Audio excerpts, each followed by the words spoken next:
to the special meeting to order. The record should reflect if there are 5 board members here, absent Mrs. Andrews and Mrs. Whitfield. We have no agenda item speakers. So, board members, is there anything you have any comments you want to make? Oh, go ahead, Mr. Superintendent. At this time, one comment. Yesterday was our chairman's birthday. He is a year better, and we want to give him applause for being a year better. How about that? 1 year closer to death than birth. I hit the big one. I'm 70 years old. That's a big number. That's a big number. I just can't wrap my head around that one yet, but I'll get there, I guess. Any board member comments?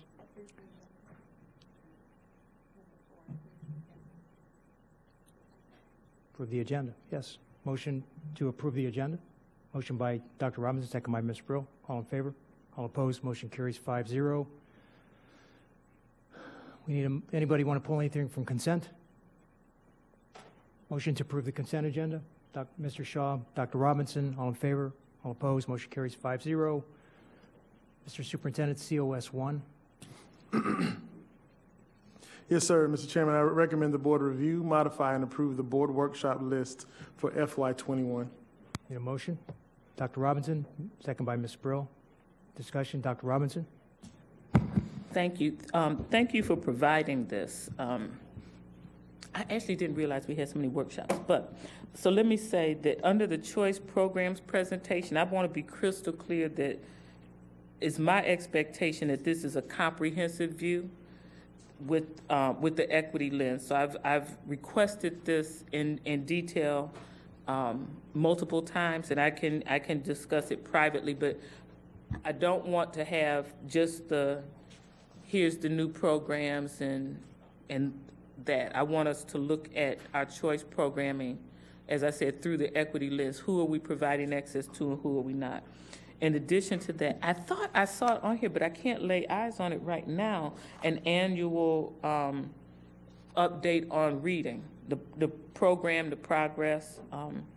And then thirdly, I would request that we have at least an annual workshop on equity in academics, including the acceleration part, and in operations. All right, we need a motion to add that. So is that a motion, Dr. Robinson? Seconded by Ms. Brill. Any discussion? All in favor? Opposed? Motion carries 5-0. So, Mr. Tierney, you have. And I just have one comment. So, Dr. Robinson, we actually discussed specifically the choice workshop, so that will be on the list. I think Mr. Tierney will speak more to it, but for those board members that aren't here, there's still time to add these things. I want that to be for the record. This is a fluid document, but we just want to try to create a schedule so teams can get ready, and that we don't drop the balls on any requests from the board. Was that just the choice workshop you voted on, or was that equity? Both. It was the three. It was the three. Thank you. All right. Mr. Tierney? Okay. Can I take one off now that I had requested before? Get it over with? Go ahead, Ms. McQuinn. See, I see it's going back to 2017. Now I've lost it. 17, the leadership development. She's done a lot of updating on that with us. Make a motion. Ms. McQuinn. Yes, I make a motion that we remove from board member workshop requests from 19. She's looking at the other list. Some number, 17, the leadership development / PMP workshop request. All right, we have a second. Ms. Brill, any discussion? All in favor? Opposed? Motion carries 5-0. You were looking at the third sheet, not the two. Yes, there was a group of workshops that had been requested by the board and that were still outstanding, and that's what she was reading from. Is that attached to the agenda? Because I don't see that. No, it's attached with what you have in your, what I passed out. That looks like this. Oh. Mr. Tierney, any comments about the process? You can go ahead at this time. Good afternoon. The purpose of this is to create a systemic annual review of the board workshops, so the board has the information that it needs for effective governance, and staff can lay this out over the course of the year in a manner that makes sense with enough time to present quality presentations. So the first 2 pages is a draft list of workshops that are the recommendation of staff, the best thinking about what you may need. The 3rd page is that older list of workshops that were not done. We included that so you could see and then make a determination whether or not they were still necessary, and then vote on if you so desire. Go ahead, Dr. Robinson. So if I may, can I just email my thoughts on mine that can be removed? Is that appropriate? Move from the page 3 the list. 3rd page is for your information. It will only become active workshops if the board votes to put it into our list. So it's there so you could see it, and you have the choice to vote it on. If there's no action taken on that 3rd page, then nothing will happen. Okay, and so then, if that's the case, then let me now request that we do a status report on the NYU educational equity audit. Make a motion, please. I move that we include a workshop as an update on the NYU educational equity audit. Is there a second? Ms. Brill, any further discussion? All in favor? Opposed? Motion carries 5-0. Any other ones, Dr. Robinson? Not at this time. We talked about reading a lot, and I think that those details would be included in an annual reading workshop. Ms. Brill, you had a couple on there. Do you see any that you want to move forward? No? Okay. Mr. Shaw? This one isn't on the list and is not really a workshop, but how are you going to address closed sessions, like especially and specifically on security? Those are mandated, so they'll be done. Generally, they're given the month that it has to be done, and we will just put those into closed session. The security workshops are closed sessions with us that are not, I don't think they're mandated, but I just think it's something to take a look at. We can talk about that. Could someone make a motion to add Mrs. Whitfield's on there, just in case? She can always ask for it to be taken off later, but since we're making a list, she wants an African-American Gender Latino Studies Infusion workshop on that. So if we could take care of that for her since she's not here with us today. Dr. Robinson makes the motion, seconded by Ms. Brill. All in favor? All opposed? Motion carries 5-0. Frank, she also was curious about the chair, vice chair workshop for the summer. Yes, I don't yes. think it's on that list. Okay.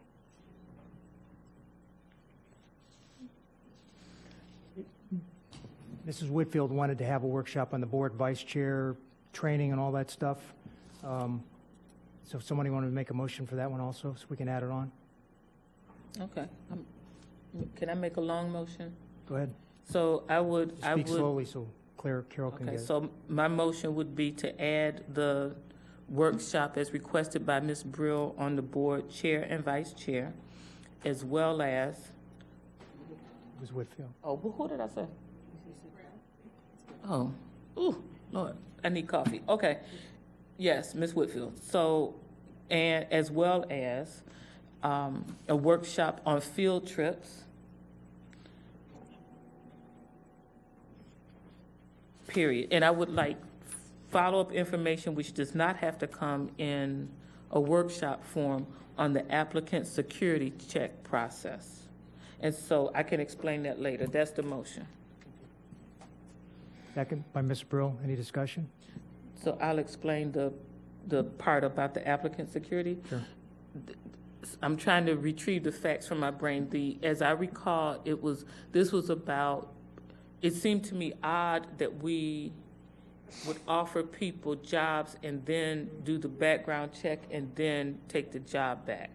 And it just seems that it has to be a more efficient way because people have applied, quit their day job, ready to take a position with us, and then we find something in the background, and now they've lost the job they thought they were getting with us as well as the one that they just quit. And so that doesn't have to be a workshop.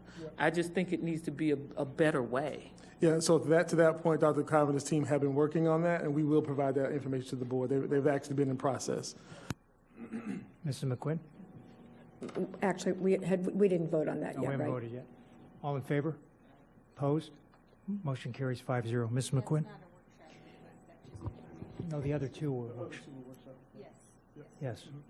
This doesn't have to be a workshop either, but definitely knowing what we have experienced this year in terms of Holocaust studies, at least an update to us on assuring us that that is being implemented, not only to satisfy state statute, but where we as a school district, that it goes a little bit beyond to what I have been hearing lately, which is wonderful, and we're running out of Holocaust survivors, particularly, the children are aging, and so there is a message that they want to be carried on. So I'd like for us to let's just make positive sure that we are doing that in every school and center. So why don't we include that in Mrs. Whitfield's, I think Dr. Robinson made the motion for African American Gender Latino Study and Fusion. We had Holocaust, so that's a way of one workshop with all. Yes, Dr. Robinson, you want to make that motion? yes. Did I make that motion? I think you did. Okay, so that's fine. I will amend that motion to have it be update on African American, Latino, gender, and Holocaust studies. All right. Second by Ms. Brill. Any further discussion? All in favor, all opposed, motion carries 5-0. Anything else? All right, now we need a motion on the entire amended list. Motion by Mr. Shaw, second by Dr. Robinson. All in favor, all opposed, motion carries 5-0.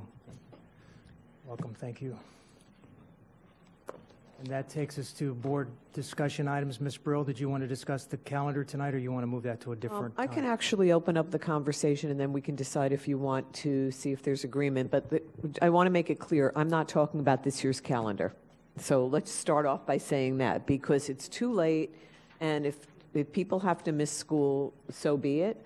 But we've historically been very reactive rather than proactive, and clearly, as I've looked at, and we've gotten the information from communications, we can't do what Broward and Miami-Dade have done. It doesn't fit with what we have, but we have to make a decision as a board. Do we want to have staff in the calendar committee look at start at the end result? For example, not starting school before the third week of August, and then work backwards with the members of the committee, because from what I understand in speaking with staff and in some of the groups that are in that committee, as well as the superintendent, we can achieve that.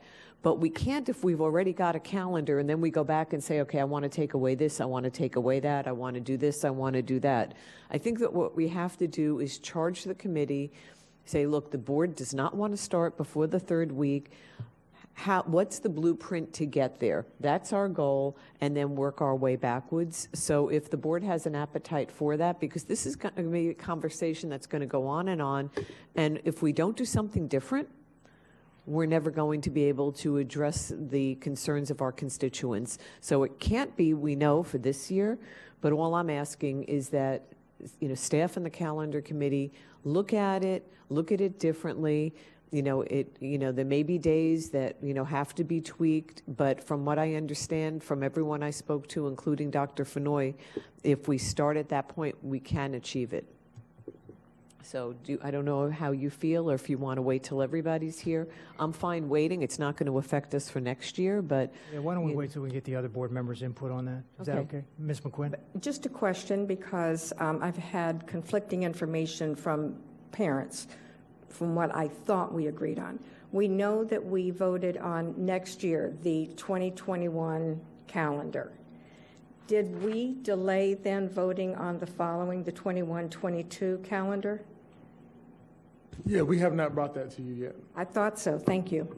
So then, just as a follow-up, my ask is that we look at it differently, and that we just start with a goal in mind, and then work our way backwards and see if we can do that. Because clearly, what Miami-Dade and Broward do, that doesn't fit. We know that for instance, CTA would like us to finish the testing in the semester before the break.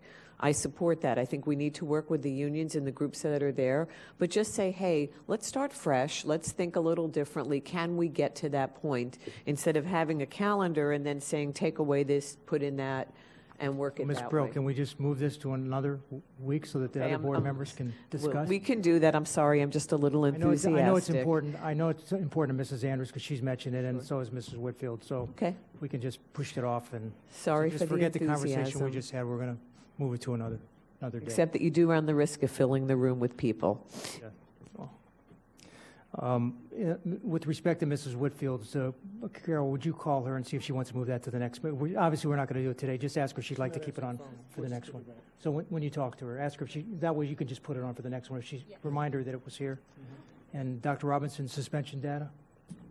Yes, thank you. So, I spent a lot of time looking at data, and this one just struck me. So if you look at the attachment, this is data from our own school district on out-of-school suspensions, disaggregated by race, and the level of the offense, right? So you will see numbers of children that received out-of-school suspension days for level 1 offenses. This is contrary to our policy. Right now, when we start getting into level 3s, of course, the potential is there. I think even for level 2, there might be some potential for out-of-school suspension as an option.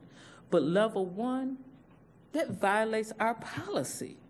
And you see in that there's disproportionality there, right? And so the highest number of children who received out-of-school suspension days for level 1 offenses in elementary, middle, and high school, the ones who are most impacted are Black. Next are Hispanic, and then whites. Now, the point is, that should be 0 for everybody. And I just want to highlight this because we had this code of student conduct and that matrix for a reason. I remember when we did not, right? And when administrators could just say, well, he did it 3 times before, so I'm gonna give him days out of school. We did this to try to bring some consistency to how discipline is handed out. And these numbers, they violate policy. And so I need to understand. I would like to have, I personally want, and I'm hoping my fellow board members will feel the same way, want to see a plan to address that, because that violates policy. Not like I could make the case that I think level 2 is wrong to put out of school, but level 1 violates policy. And I need to know what we're going to do about it. I agree, Dr. Robinson. I mean, I don't understand why white children 24 and Black children 205, and when they all should be 0. You're right on level 1 infraction. So I'd like to see some response from the administration as to why that's occurring. Mr. Oswald. Mr. Howard brought this data to me, and I just recently saw it. I am going to be working with the principal supervisors, put action plan in our elementary schools where this is occurring, and again, address it with each of the principals, because this is it's happening at the elementary level as well as the middle school. So we are in process of addressing this with each school. Okay. Dr. Robinson.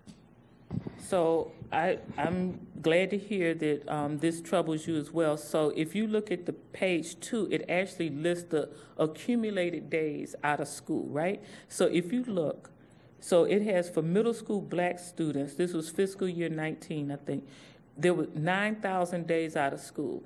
But wait, don't we have attendance as one of our initiatives? We're concerned about attendance. But now this is for all offenses. This is not just level 1. So, but you see the disproportionality everywhere. So you see the number of students who had 1 out of school suspension, and then you see those that had multiple.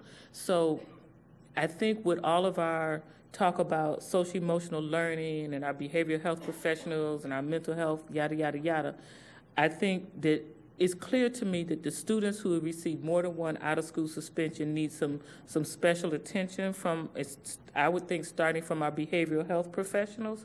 I would think those who had one and those who didn't also get that attention, but I'm just saying, this is like critical care to me, right? So these kids in the red, they had more than one out-of-school suspension day, more than one out-of-school suspension.